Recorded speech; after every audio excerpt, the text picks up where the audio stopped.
আসসালামু আলাইকুম সুপ্রিয় দর্শক। ডোনাল্ড ট্রাম্প কখন যে কাকে কি বলেন তার কোনো হিসাব নাই।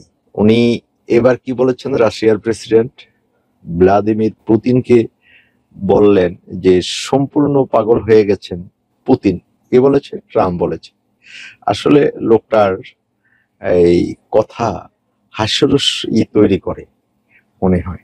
আপনারা কি বলেন দর্শক জানি না, আমার এমনটি মনে হয়। কিন্তু একটা জিনিস, লোকটা তার দেশের প্রতি, দেশের জন্য যে, নিজের জনগণের জন্য যে আয় ইনকাম, এটার জন্য কিন্তু উনি ব্যবসায়ী। উনি কোথাও কাউকে ছাড় দিতে নারাজ। ঠিক তেমনই একটি রিপোর্ট জনকণ্ঠে আসছে, পুতিন সম্পূর্ণ পাগল হয়ে গেছেন ট্রাম্প। কিছুদিন আগে আপনাদের মনে আছে কিনা, এই ইউক্রেনের প্রেসিডেন্টের সাথে সামনাসামনি অনেক কথাই বলা হয়েছে, ওনাকে প্রেসার করা হয়েছে যুদ্ধবিরতির জন্য, অনেক কিছু। এখন আবার ধরছে পুতিনকে। আচ্ছা আসুন শুনি। রাশিয়ার প্রেসিডেন্ট ভ্লাদিমির পুতিন সম্পূর্ণরূপে পাগল হয়ে গেছেন বলে মন্তব্য করেছেন মার্কিন প্রেসিডেন্ট ডোনাল্ড ট্রাম্প। সামাজিক যোগাযোগ মাধ্যম ট্রুথ সোশ্যালে দেওয়া পোস্টে ট্রাম্প বলেছেন, পুতিন অকারণে বহু মানুষকে হত্যা করেছেন।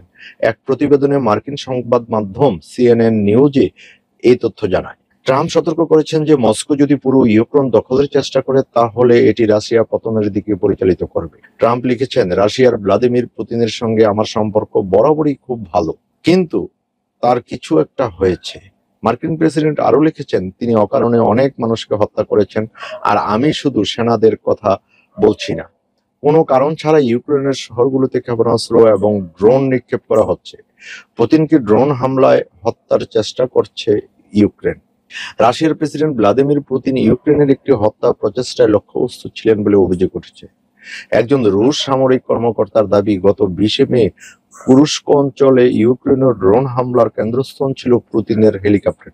রুশ বার্তা সংস্থা আরবিসির বরাত দিয়ে এনডিটিভি জানিয়েছে, রাশিয়ার বিমান প্রতিরক্ষা ইউনিট কমান্ডার ইউরি দাশকিন বলেছেন যে রাশিয়ার বিমান প্রতিরক্ষা ব্যবস্থা প্রেসিডেন্টের উড্ডয়নের পথে পৌঁছানোর আগেই ড্রোনটিকে বাধা দিয়ে ধ্বংস করে দেয়। ওই কমান্ডার আরবিসিকে বলেছেন, 20 থেকে 22 মে পর্যন্ত ইউক্রেনের বড় ধরনের ড্রোন হামলার শিকার হয় রাশিয়া। এ সময় দেশটির বিমান প্রতিরক্ষা ব্যবস্থা 1170টি ড্রোন ধ্বংস করে। ইউরি দাশকিন বলেন, 20 মে পুতিনের কুরস্ক অঞ্চল সফরের সময় ইউক্রেন থেকে একটি অভূতপূর্ব আক্রমণ চালানো হয়, যেখানে বিমান প্রতিরক্ষা বাহিনীর 46টি ড্রোন ভূপাতিত করে। তো আসলে ডোনাল্ড ট্রাম্পের, মার্কিন প্রেসিডেন্টের মন্তব্যগুলি ভালোই লাগে। দর্শক, আজ এ পর্যন্তই। ভালো থাকবেন। আল্লাহ হাফেজ।